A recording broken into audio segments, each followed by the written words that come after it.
Pues, queridos amigos, estamos muy contentos el día de hoy, estamos de manteles largos porque tenemos a una mujer maravillosa, una mujer que no solamente es una gran profesionista, sino que ha vivido cosas que las ha utilizado para ayudar a miles y miles de personas que han atravesado por alguna circunstancia difícil. El día de hoy tenemos aquí en LSK a Shulamit Graber, una mujer maravillosa, especialista en estrés postraumático, en vínculos familiares, en regulación emocional. Bueno, es una gran terapeuta, una gran conferencista y hoy vamos a platicar de algo maravilloso porque acaba de sacar su libro que estamos muy emocionados, que vamos a platicar sobre esto. Dice, nada cambia si nada cambias. Y yo ya tuve el privilegio y el honor de leer el libro y de verdad se lo recomiendo ampliamente. Muchas gracias, Shulamit, por estar el día de hoy con nosotros. Gracias, Cris. Para mí es un honor estar contigo. Sabes que te admiro muchísimo, así que muchas gracias por la invitación. Oye, pues cuéntame. Yo sé que muchas veces has hablado de todo lo que te pasó durante el secuestro, pero creo que este libro, después de años de experiencia, de trabajar con tantas personas, creo que finalmente es como esta aportación, digamos, teórica, práctica, a todo lo que podemos hacer con este tema que es tan importante. ¿Cómo llegaste a esta maravilla? Gracias, Cris. Bueno, este libro para mí tiene un significado muy especial porque cumplo 45 años como terapeuta. Y una de las cosas que me di cuenta es que ninguna historia ha sido igual. Cada gente que ha estado sentada frente a mí me ha sorprendido con una historia diferente. Pero encontré un punto común en todas las historias, el cambio. Ok. Siempre que alguien pide ayuda es porque algo le incomoda y quiere cambiar algo.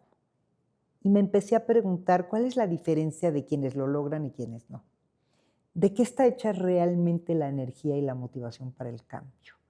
Porque el cambio, se habla mucho de que la gente cambia, la gente no cambia, ¿para qué sirve la terapia? No es cierto que cambiemos, sí es cierto que cambiamos. Todo el mundo lo debate como si fuera un tema que está en todas las mesas.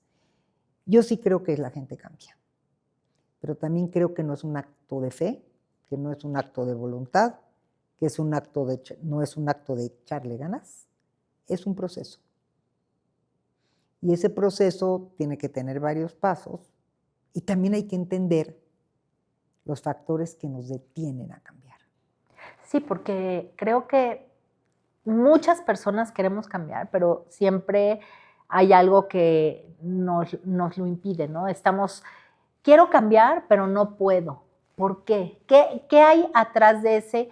No es cuestión de disciplina, no es cuestión de echarle ganas, no es cuestión de... ¿Qué es lo que hay atrás de este cambio realmente que puedo hacer para transformar mi vida? Mira, yo creo que hay 3 factores muy importantes que tendríamos que pensar que nos frenan a cambiar. El primero son los apegos, somos seres de apegos. Estamos apegados a lo cómodo, estamos apegados a la forma de relacionarnos, estamos apegados a la forma de comer, estamos apegados a un montón de cosas.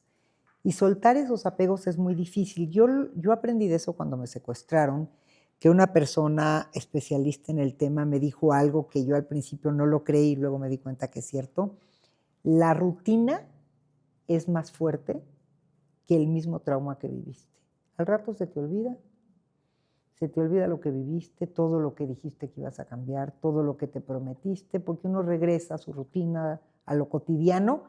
Imagínate que lo cotidiano y la rutina sea más fuerte que la vivencia en sí. Y ya hay ciencia al respecto, no lo estoy inventando yo, ya hay ciencia y esos son los apegos. Estamos apegados a las formas cómodas y nos incomoda movernos. Los segundos son los miedos. Los miedos yo les llamo nuestros monstruos internos. Y hoy se sabe que el 98% de los miedos que tenemos a situaciones los vivimos como catastróficos y no van a suceder o no van a suceder de la forma que los estamos imaginando.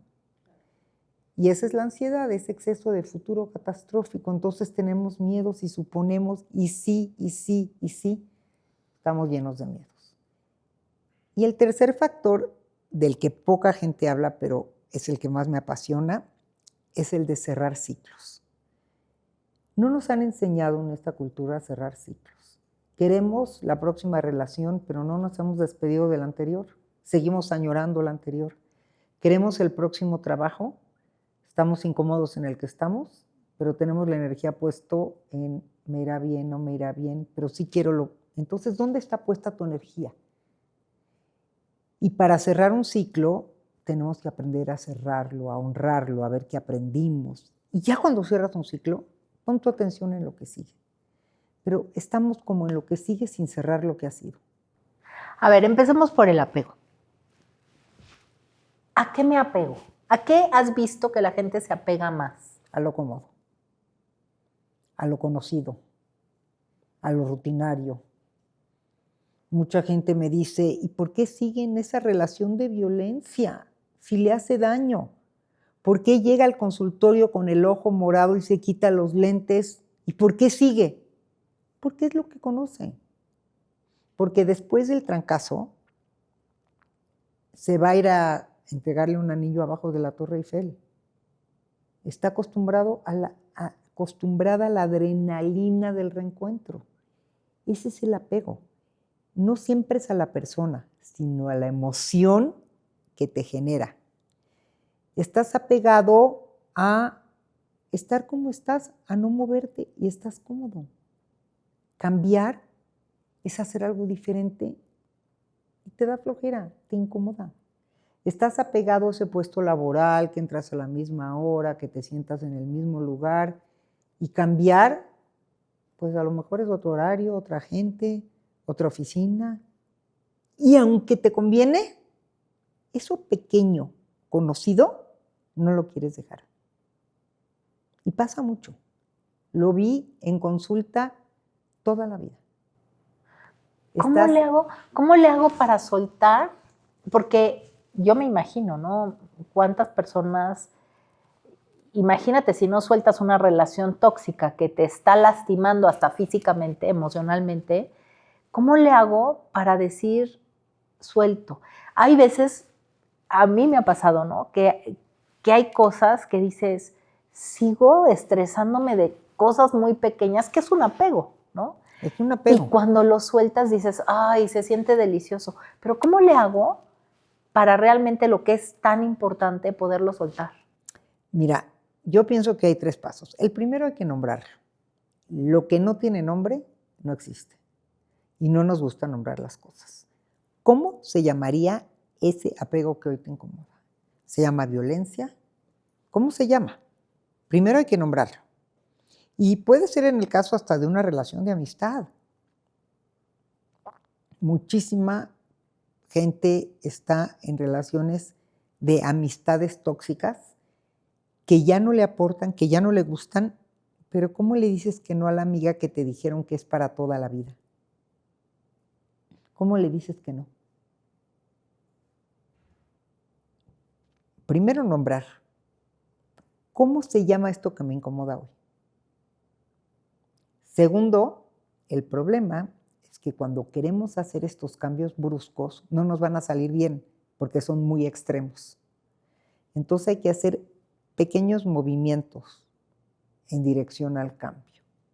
Pequeños. Porque el cambio grande no se sostiene. ¿Nunca? Pocas o sea, hay veces. personas que Pocas les veces. gusta como hacer cambios como extremos, ¿no? Sí.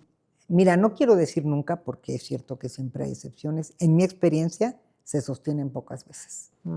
Yo lo he visto, por ejemplo, en gente que he entrevistado. ¿Qué cambiarías hoy en tu vida? Quiero estar más tiempo con mi familia. Soy un workaholic. Lo que más quiero es estar con mi familia. Sí, pero si deja de trabajar 3 veces a la semana, no se va a sostener en el tiempo. Pero ¿qué tal si empiezas a llegar nada más 20 minutos antes para tú contarle el cuento y dormir a tus hijos? No pienses en dejar de trabajar 3 tardes, ya. Voy a dejar de trabajar 3 días. No te va a salir, ¿no? O la gente que quiere hacer ejercicio. Nunca he hecho ejercicio. Ya a partir de mañana se inscriben al gimnasio, pagan todas las clases y van a ir 3 horas al gimnasio. Es insostenible. Pero ¿qué tal que empiezas a caminar 20 minutos? Son cambios pequeños. Yo lo he visto muchísimo con el tema de la comida. Hacen unas cosas que se van a poner a jugos, que van a ayunar, que no sé qué. ¡Qué horror! El cerebro es un buscador de placer, no puedes hacerle un así.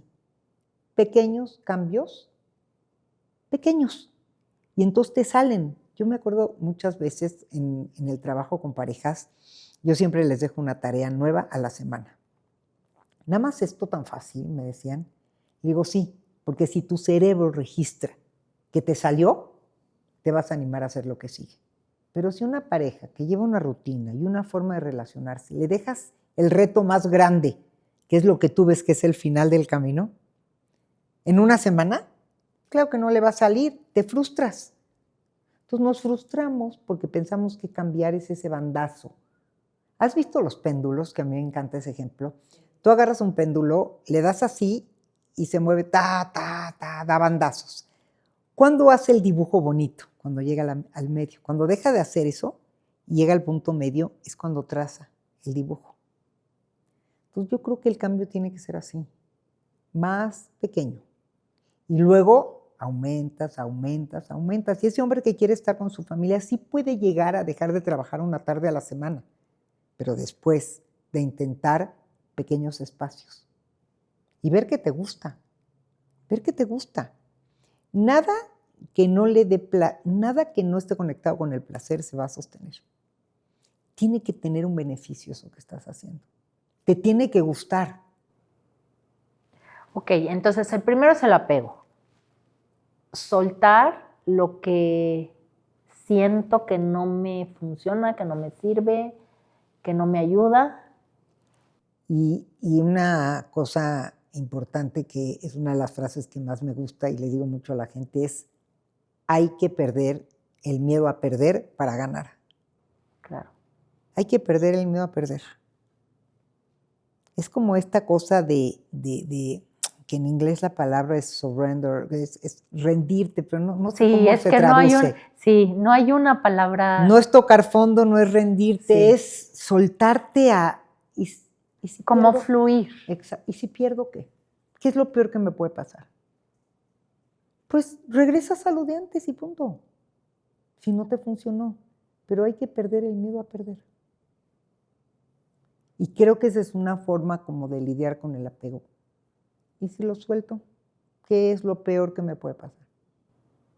Que ahí es donde entras al segundo, que es el miedo, ¿no? El miedo, y entonces ahí entra el miedo.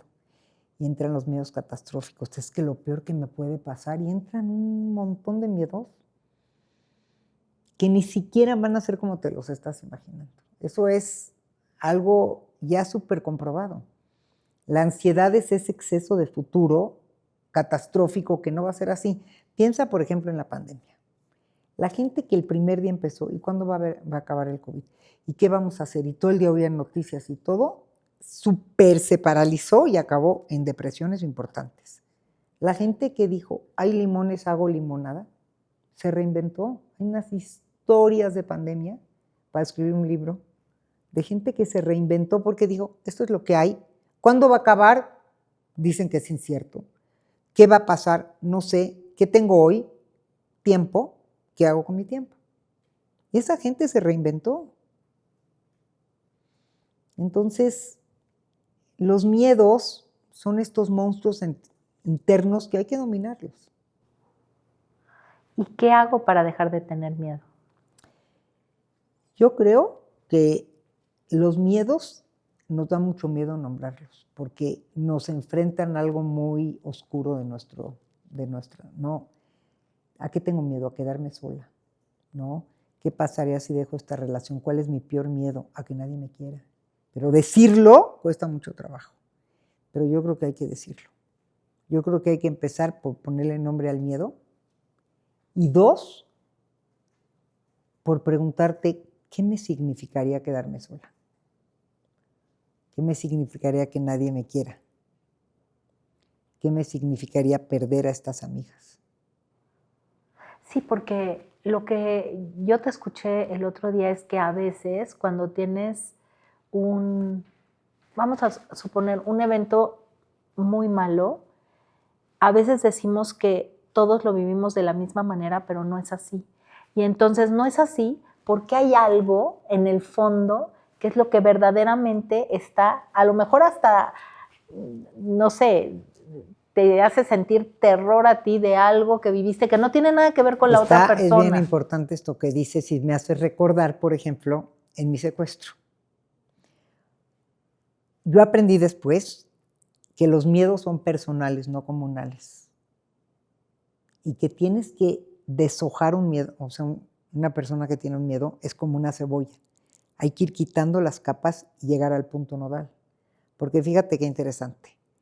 ¿Cuál es el peor miedo de una mujer secuestrada? ¿Cuál crees que es el peor miedo que puede tener una mujer que la secuestran 8 hombres? Yo creo que o que la violen o que la maten. Perfecto, que la violen, todo. ¿Me creerías que no fue mi peor miedo? Cuando a mí me dijo el secuestrador en el primer momento, nadie te va a tocar. Confía en mí, esto es un secuestro.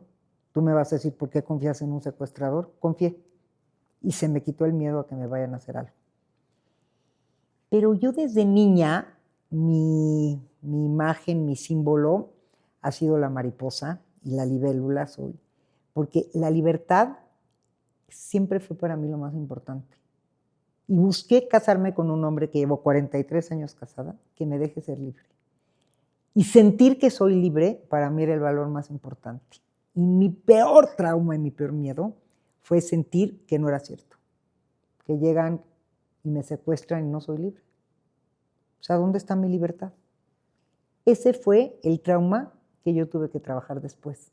Recuperar esta sensación de libertad. Pero mi trauma no fue que me violen. A ver, no me quiero hacer la que no tuve miedo. Claro que tuve miedo, pero ese no fue mi trauma. Mi trauma fue sentir que esa idea con la que yo viví toda mi vida y por la que luché, que es la libertad, no es cierta. Ese fue mi trauma. Y lo que aprendí cuando hice mi especialidad de trauma después del secuestro es que es individual el apego, es individual el miedo. Y nos vamos con interpretaciones culturales, sociales, y ahí cometemos un error muy grande. El dolor no es comunal, el sufrimiento es individual. Y creo que, fíjate, te voy a decir que eso a mí me fascinó de tu libro porque te invita a la reflexión personal. Uh-huh. O sea, te invita a sentarte y tú decir, yo, la verdad, dentro del libro hice muchas reflexiones de mi vida personal que dije, claro. O sea, por ejemplo, en mi caso, que yo fui una niña huérfana, o sea, me puse a pensar, ¿cuál era el dolor central de esa orfandad? Porque no todo mundo lo vive igual. Exacto. Hay muchas personas huérfanas, pero ¿por qué pensar que toda la orfandad tiene un común denominador? Claro. El mismo significado, ¿no? No lo tiene y ahí es como le damos uno y de repente dices, no es el mío, te sientes fuera de. Y te empiezas a pensar que estás mal.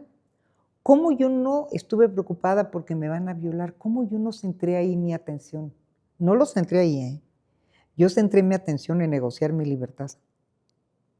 Ahí centré mi atención, no en el miedo a que me vayan a violar. Lo cancelé en el primer minuto. Y de alguna manera te dio una certeza el que te acercaras con este hombre para que, pues, porque sabías que era el dueño de la banda, pues sí, ¿no? Mira, igual y el dueño que se drogaba y todo es un decir, estás con un sociópata y el resto del equipo también. Entonces habían momentos que fluctúas en el miedo, pero no es el miedo que te predomina. El miedo es, ¿y si nunca vuelvo a ser libre? ¿Y si de veras este es el fin de mi libertad? ¿Y si me quedo aquí 6 años o 3 años, como muchos casos? Ese fue mi miedo real. Sentir que de veras, ¿dónde está esta idea con la que nací, viví toda mi vida, que soy libre y hice lo que quise en mi vida? Y me mostré a mí mismo que sí existe la libertad. Me mostré a mí misma que sí puede uno ser libre. Y en un minuto, esa idea no existe. Ese fue mi miedo real. Como aquí. Y después, por ejemplo, cuando te das cuenta que ese es tu miedo y que ese fue el trauma que te dejó el secuestro, ¿qué es lo que hace que eso se transforme? El hecho de que pienses que sí existe la libertad, lo resignificas, lo ves desde otro punto. No, el hecho de trabajar para recuperar esa libertad, yo me acuerdo cuando llegué a mi casa y me dijeron que si cooperaba con la AFI de aquel entonces me iban a poner escolta y todo. Y yo dije, no, un momentito. Yo quiero recuperar mi vida de antes, esa vida en la que yo era libre, que yo me salía a caminar sin ningún problema y la recuperé. Pero primero es una convicción y después hay que trabajar porque no es fácil. Pero vuelvo a lo mismo, tienes que tener claro cómo se llama eso que quieres recuperar. ¿Y qué es lo que quieres recuperar de esa libertad? ¿Tu vida de antes? ¿Una libertad distinta? Yo dije, yo quiero mi vida de antes. ¿Cómo le hago? Porque fíjate qué increíble, o sea, la mayoría de las personas hubieran dicho, sí, para sentirme segura, que me llenen de policías, de lo que sea, de protección. De protección. Pero en realidad estás renunciando a lo que tú querías. Exactamente. Yo quiero subirme a mi coche, manejar, llegar a la 1 de la mañana, ir a las conferencias al sur de la ciudad, moverme y sentir que puedo. Y yo me dije a mí misma, o puedo o me voy. Por eso yo le digo a la gente que viene con ese problema, ¿no puedes volver a vivir en México? Vete. Vete a Estados Unidos para que entre un loco y balacee la escuela de tus hijos. O sea, yo lo que aprendí es que es la seguridad.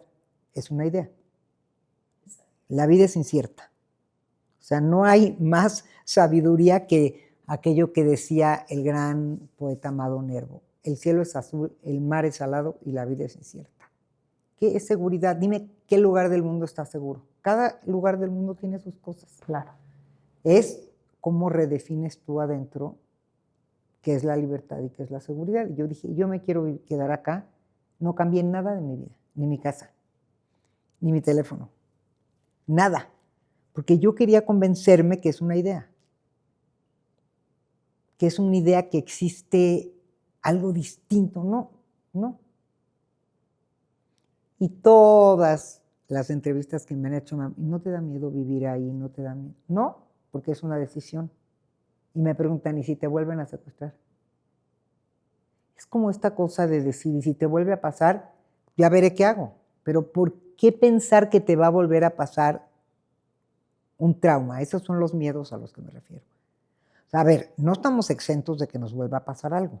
O de que nos pase, si es que no te ha pasado. Pero ¿no? acuérdate que al cerebro, tú que eres súper experta en eso, le da lo mismo pensar en positivo que negativo. Y no digo ser del club de los optimistas, pero ¿por qué siempre estar en la parte catastrófica? ¿Por qué?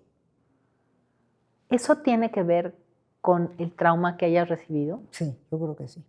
Y no trabajar ese trauma. Y no trabajar ese trauma.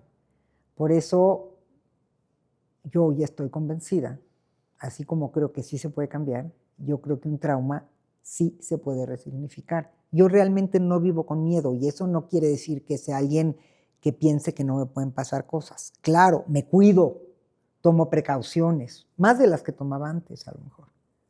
Pero es distinto cuidarte y ser precavido a tener miedo.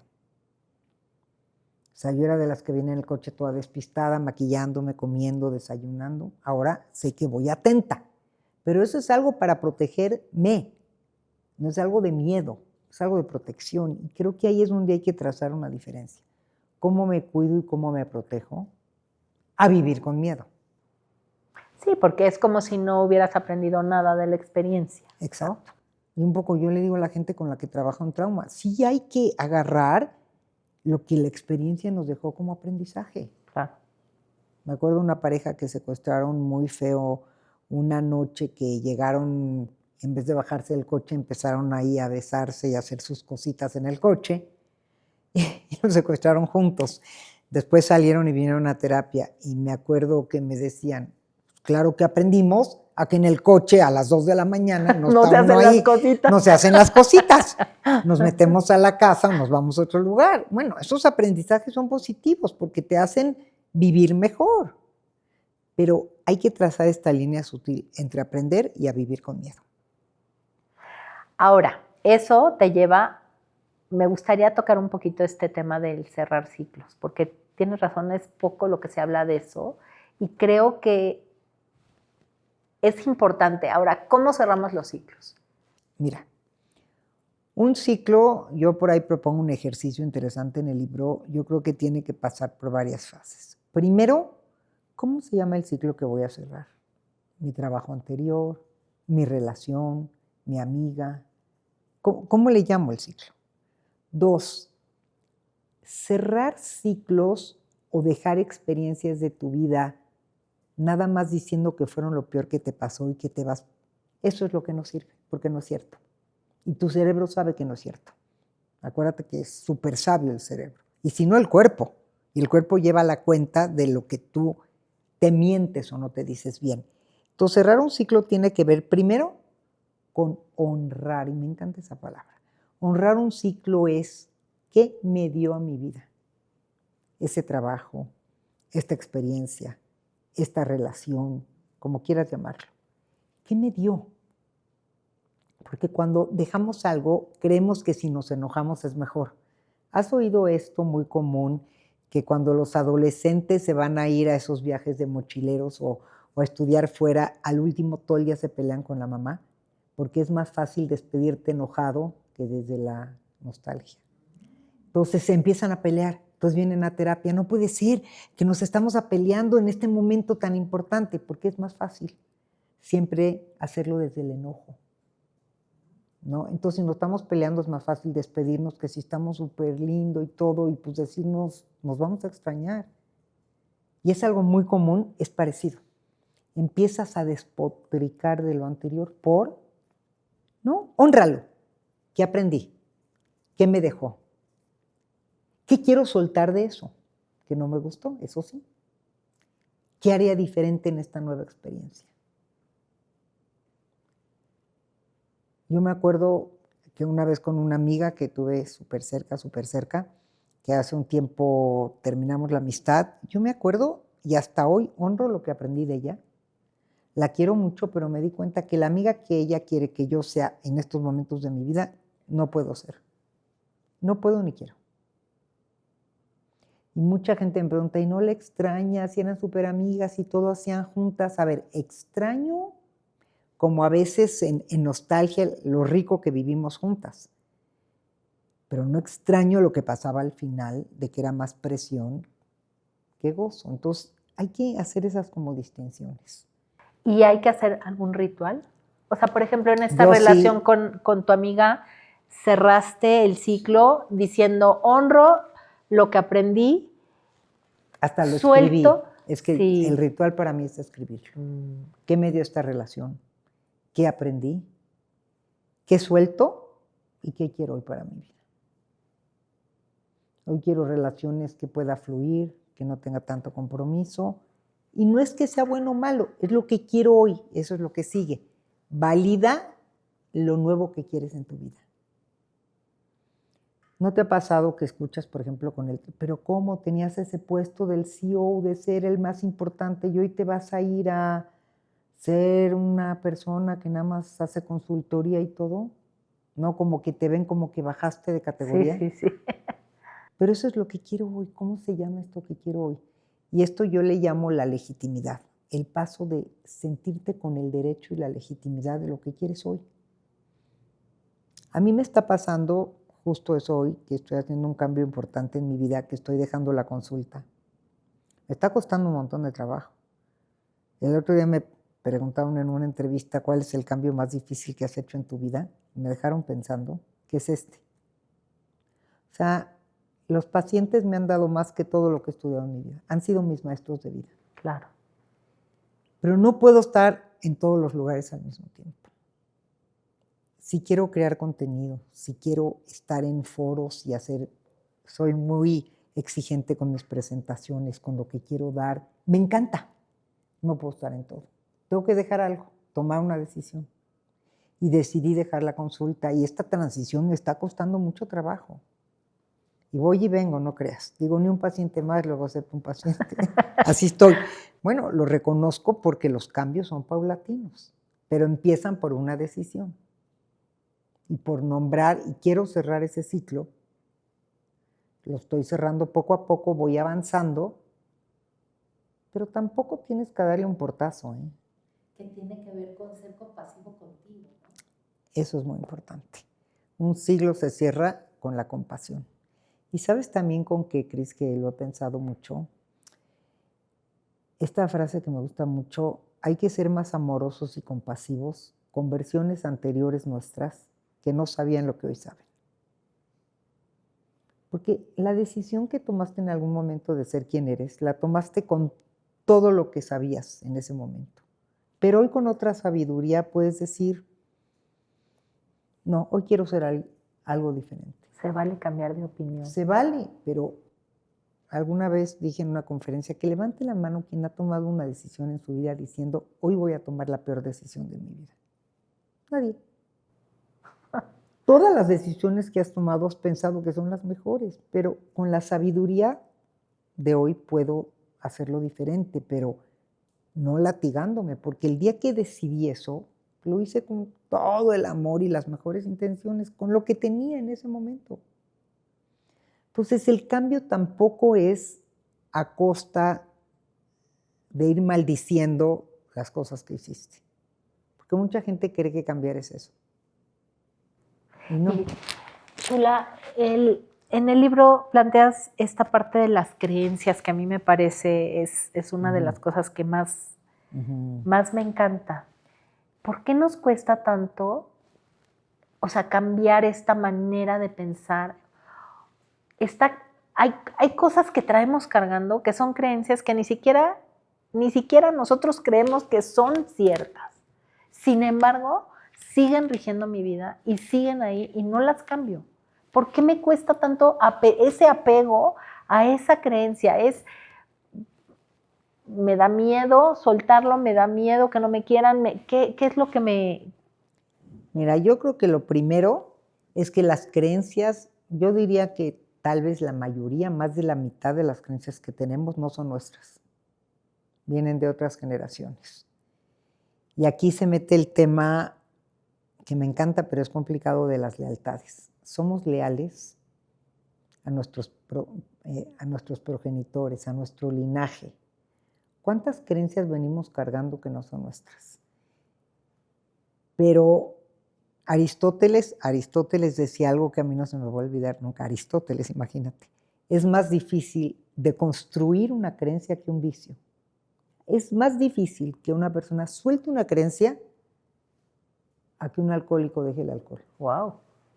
Porque, digo, y tú sabes de esto, somos creencias, es nuestro marco de referencias. A mí me ha pasado en sesión con familias que han llegado a terapia, me acuerdo esta. Nosotros somos los López y somos de mecha corta. Sí.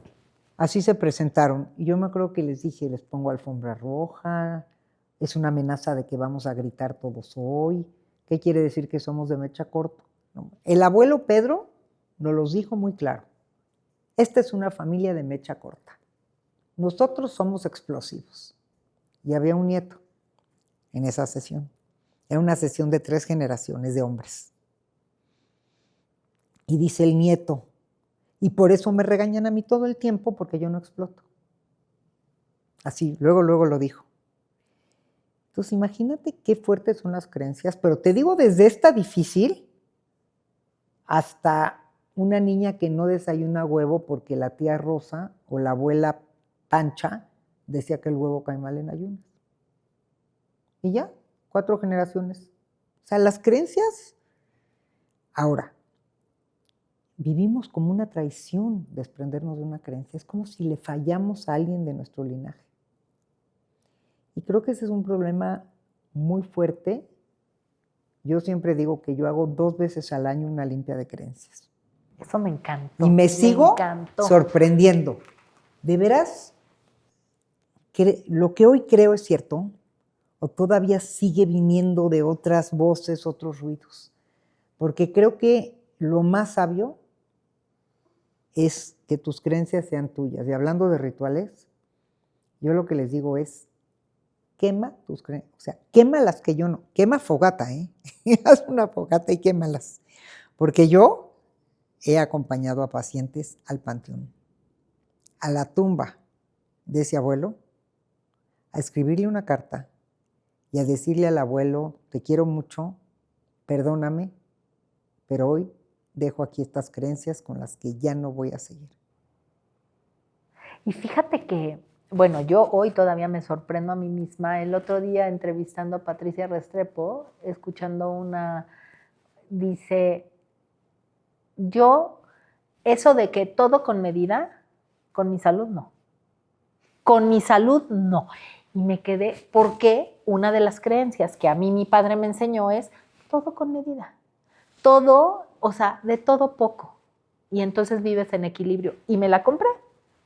Y cuando escucho a esta mujer decir, con mi salud no, no puedo decir que con mi salud voy a ser tolerante ante ciertas cosas que no me generan salud. Y me quedé pensando y dije, tiene toda la razón. ¿Cómo vas a hacer algo en contra de tu salud con medida, no? Y a lo que voy es que, digo, todo el tiempo debemos de estar cuestionándonos estas creencias que a lo mejor funcionan para ciertos momentos y a otros momentos no. Exactamente, ¿no? Y si las cargaste hasta hoy, como tú dices, te sirvieron para algún momento, pero hoy me sigue sirviendo. Exacto. Y es que son tu marco de referencia, es lo que sostiene tu vida. Somos creencias los seres humanos. Para mí es el tema más importante. Un día me agarraron así en desprevenido en una entrevista y me preguntaron, en una frase que es para ti la terapia, y dije algo y luego pensé que lo sigo pensando, es el arte de ayudarle a la gente a deconstruir sus creencias, a darse cuenta de qué están hechas, de dónde vienen. Compártenos el ejercicio que viene en el libro de creencias, que me parece maravilloso. Mira, primero, yo les recomiendo que hagan una columna donde listen todas sus creencias, pero así es para ustedes el ejercicio, o sea que no se preocupen, enuméralas, pero neta contigo, porque pues, es para ti, como bullets, Después en la siguiente columna, ¿de dónde viene cada creencia? Te vas a sorprender, ¿no? Porque hay veces que ni siquiera sabemos de dónde. Exacto. El dinero, para tener dinero se necesita sufrir, tener mucho coraje, que sufras muchísimo, ¿no? ¿De dónde viene esa creencia? ¿Cuándo fue la primera vez que la escuchaste? Que es muy importante. ¿Dónde fue la primera vez que escuchaste esa creencia? Porque a lo mejor la escuchaste cuando eras niña. ¿Dónde fue? ¿Cuándo fue? Y en la tercera, ¿cuáles quieres conservar? Porque, a ver, tampoco es que todas las creencias que nos han heredado o que son malas, claro. Muchísimas son buenísimas. ¿Cuáles quieres conservar? ¿Y cuáles hoy no te sirven? Esas que no te sirven, tururún, recórtalas, dóblalas. Yo he hecho de todo. Entiérralas abajo de un árbol, quémalas. Es muy potente quemarlas. Y hay quien no puede despedirse de ese abuelo, pues llévale una carta al panteón, literal, ¿eh? Escríbela y llévaselas y regrésaselas y dile, te las dejo aquí, ya no me las llevo, yo ya no comulgo con esas creencias. Hay otras cosas buenas. ¿Sabes cuánta gente está limitada por creencias que no son ni siquiera cosas que se han cuestionado? Más de la que imaginamos. Para mí y es una pirámide, Cris, porque mira, en la base, todo lo que haces parte de una creencia, todo en la vida. Porque yo creo que conversar contigo es un placer y quiero estar acá, pienso que vale la pena venir con Cris, mi emoción es de acción y aquí estoy. O sea, no hay nada que no parta de una creencia. Todo lo que hacemos. Porque yo creo, lo que te decía, que desayunar me cae mal, pienso que nunca vuelvo a comer huevo, y es que es un caso real. 6 generaciones de mujeres que no habían vuelto a comer huevo en su vida. Porque una vez una tatarabuela dijo, y increíble, desde cosas como son limitantes. Nos limita cañón. Oye, y tocas otro tema en tu libro que me encantó, que es esta parte del sentido de vida. Como que el sentido de vida lo hemos romantizado tanto. Eso iba a decir esa palabra. Lo hemos romantizado. Romantizado tanto que a veces no encontramos esa brújula. Cuéntanos un poquito de lo que dices el sentido de vida. Es que, a ver, sí siento que hay términos que hoy se han romantizado mucho y se han, están, como digo yo, overrated, están como sobre, ¿no? Pero el sentido de la vida es como la base de tu life motive, ¿no? De tu proyecto, de quién eres. Si no tiene sentido algo para ti, no lo vas a conservar. Para mí se me hace un termómetro, una brújula. Si estás trate y trate de hacer algo y no te sale, es porque no tiene sentido para ti. O sea, tú dile a un chavo, te voy a decir ejemplos reales, dile a un chavo de 17 años que deje de fumar porque su abuelo de 90 murió de efisema pulmonar. Me decía este chavo, o sea, me preocupo a los 70, ¿no? O sea, tengo 17. ¿Cómo le va a hacer sentido esa distancia adolescencia-vejez? Entonces, llenamos de discursos a nuestros hijos, a nuestra gente cercana, de sentidos que no tienen sentido. Y entonces nos vamos con cánones yo siempre pongo el ejemplo de que yo iba al gimnasio y siempre odié los gimnasios, el sudor, la muchedumbre, el calor, guácala. Pero pues había que ir al gimnasio porque, pues para verte bien y porque todo el mundo va al gimnasio. Pero no sabes lo que lo odiaba y lo sufría y todos los días amanecía horrible mi día. Pero iba al gimnasio. Como una disciplina. Como una disciplina y lo odiaba. Bendita pandemia, se cerraron los gimnasios. Y empecé a hacer lo que siempre quise hacer, que era caminar con mi perro en la calle. Y empecé a caminar y a buen ritmo y todo. Y me di cuenta que ese es el ejercicio que a mí me hace sentido para empezar mi día. Y no me importa si no tengo el músculo más y el músculo menos, pero sí sé que el ejercicio es importante y amo esto. Lo trabajé conmigo misma. Ya cuando se abrieron los gimnasios y acabó la pandemia, yo ya estaba lista para no regresar. Nunca regresé. Camino 10 kilómetros diario con mi perro. Soy la mujer más feliz del mundo de no haber vuelto a pisar un mugre gimnasio, los odio. Y encontré el sentido del ejercicio, ahí voy. ¿Qué es el ejercicio? ¿Quién ha dicho que es lo mejor? No hay.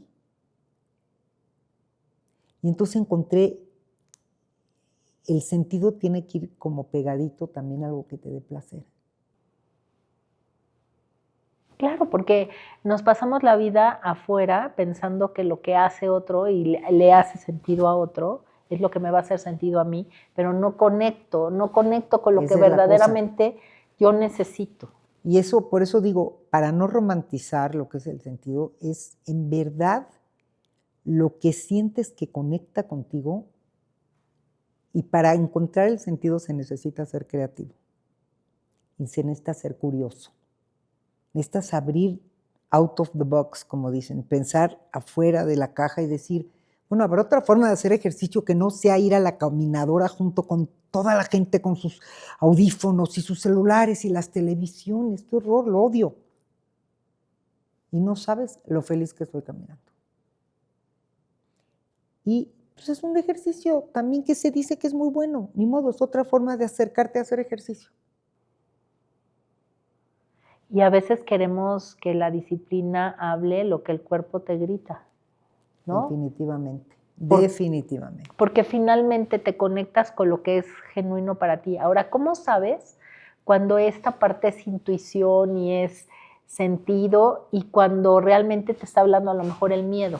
El miedo a no pertenecer, el miedo a no sé, a que no me quieran. Excelentísima pregunta. ¿No? La verdad es una pregunta que yo me he hecho mucho, porque siento que como toca, siento que la línea no es clara y entonces hay que tener muchísimo cuidado con explorarla bien, y pienso que una clave para responderla, porque no tengo la respuesta, la verdad todavía, pero una forma de responderla podría ser probarlo. Salir al campo y probar, ¿no? Y probar cómo te sientes haciendo algo diferente, y probar cómo, ¿no? Lo mismo con esta parte de creo que esta Patricia Restrepo sabe mucho más de eso, pero creo que con esta parte de la comida y de la salud también es un problema hoy, tanta información que te puedes volver loco, que todo estás haciendo mal, y entonces Si no te gustan los frutos rojos, ya no tienes antioxidantes. Y si no te gusta esto, ya no tienes... Ay, no, yo creo que hay que regresar, como dicen, back to basics, hay que regresar a las bases y también comer lo que te gusta, porque, oye, qué feo. Tener que comer todo lo que no te gusta porque sabes que no estaba yo yendo a Nirdosh. Nirdosh, si me estás oyendo, no te enojes conmigo. Pero estaba oyendo tu bebida de cacao caliente, todo iba perfecto. La estaba viendo ayer, que he hecho el cacao y vamos a estar juntos muy pronto, pero no te enojes conmigo. Pero cuando echa la cuchara de mantequilla, no, ya. ¿No? Y dije, luego dijo que puedes no echarle la mantequilla y dije, no, pero bueno, entonces, ¿qué pasa si hago mi bebida de cacao tan rica y no le echo la mantequilla? O sea, creo que tenemos que atrevernos también a no hacer todo by the book. Y yo creo que a confiar un poquito más en nosotros. O sea, estamos tan afuera en muchos sentidos, no solo con la alimentación. Lo platicaba Patricia ese día. Decía, es que si te conectas realmente desde el lugar de la naturaleza, de lo que sí somos, o sea, tú nada más piensa, o sea, simplemente algo que es plasticoso, pues no llega un momento en que no te da nada y entonces no te conecta con la salud de tu cuerpo. Pero creo que generar este nivel de conciencia, hay algo que tú dijiste que me pareció súper acertado y muy profundo, que es cuando queremos cambiar, cuando queremos ir a terapia, cuando queremos trabajar un trauma, es un proceso. Hay que entender que no es una receta, es un proceso que nos va a llevar el conocernos, el querernos, el dejar de juzgarnos tan duro, el tenernos compasión. O sea, todas esas cosas, te soy sincera, me encantó tu libro. Gracias. Me encantó, se lo recomiendo ampliamente porque es echarte un clavado a ti. Y creo que lo haces de una manera muy, muy sencilla para que las personas lo entendamos y además con ejemplos de gente que le ha sucedido lo mismo, entonces no te sientes solo.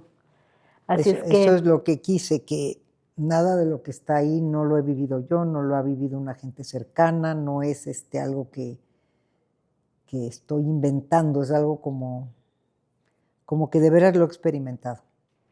Y creo que se nota en el libro. Muchas gracias, porque creo que es un aporte. Nada cambia si nada cambias. Creo que de verdad Creo que de verdad es una cosa que vale muchísimo la pena. Vamos a tener a Shulamit para nosotros en el evento de LSK Experience. Vamos a tener a Shulamit con nosotros en el evento de LSK Experience y estoy súper emocionada. Pues yo también, porque como te estaba diciendo antes de empezar, yo los acompañé el año pasado.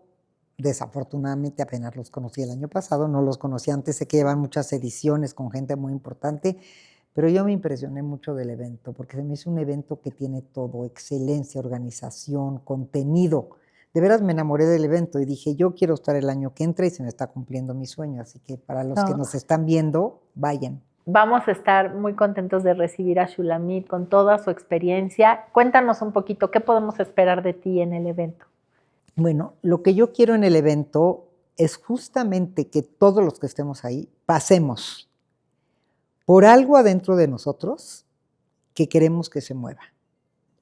No lo voy a llamar nada cambias y nada cambias, lo voy a llamar este evento de las 3 R's, que es repara, resignifica y reinvéntate. Porque lo que me he dado cuenta es que todos nos queremos reinventar. Ay, hoy me quiero reinventar y también ya se volvió de moda esa palabra, y hoy me quiero reinventar. Pero cuando no estás pudiendo reinventarte, es que faltan 2 pasitos. ¿Qué te falta reparar contigo? ¿Qué te falta perdonar y perdonarte? 2, ¿qué te dices de lo que has vivido? Porque resignificar tiene que decir cómo he significado los eventos de mi vida. Muchas veces estamos tropezando porque la forma en cómo nos hablamos de lo que vivimos nos está atorando. Si yo digo, soy una mujer suertuda, no me debieron de haber secuestrado, porque me pasan cosas buenas, malas y soy una buena persona y me quedo en ese victimismo, no me hubiera reinventado. Pero si logro decir, ¿para qué? Yo sé que es difícil, pero eso es lo que voy a tratar de que vivan todos. ¿Para qué me tocó vivir esto? Y entonces, si resignificas tu experiencia, te puedes reinventar. Entonces, en pocas palabras, quiero que toda la gente que esté ahí, en ese momento, cuando yo hable, pueda reparar, resignificar algo que vivió para que se pueda reinventar. Porque la verdad es que a mí una de las cosas que más me gusta de la gente que se para en LSK Experience es que nos hable a través de lo que son por su experiencia. Y cuando yo escuché todo lo que tú pasaste en este evento desafortunado del secuestro, me impactó muchísimo, pero lo que hoy más me impacta y más admiro es que utilizaste todo ese dolor, todo ese trauma, todo ese, pues esa angustia para hacer algo tan valioso como es ayudar a muchas personas que han pasado por eventos de ese tipo y de otro tipo, que son muy dolorosos, y darnos la esperanza a través de la experiencia de que sí se puede cambiar. Justo, eso es lo que quiero hacer y sí uso mucho esa experiencia como punto de partida porque es un ejemplo de algo que te puede dejar muy mal y te puedes quedar ahí pensando que pues ya, ni modo, se te acabó la vida y eso te tocó vivir y fue terrible. O decidir que eso puede ser una plataforma para hacer algo diferente. Y fíjate qué impactante. Tú narras también toda la historia o lo que te contó el secuestrador de su historia, que es terrible, ¿no? Terrible. Pero esta libertad de poder elegir qué vas a hacer con lo que te tocó vivir, porque definitivamente hay muchas personas, unas más, otras menos, que han pasado por eventos, ¿no? Pero me encanta tu perspectiva de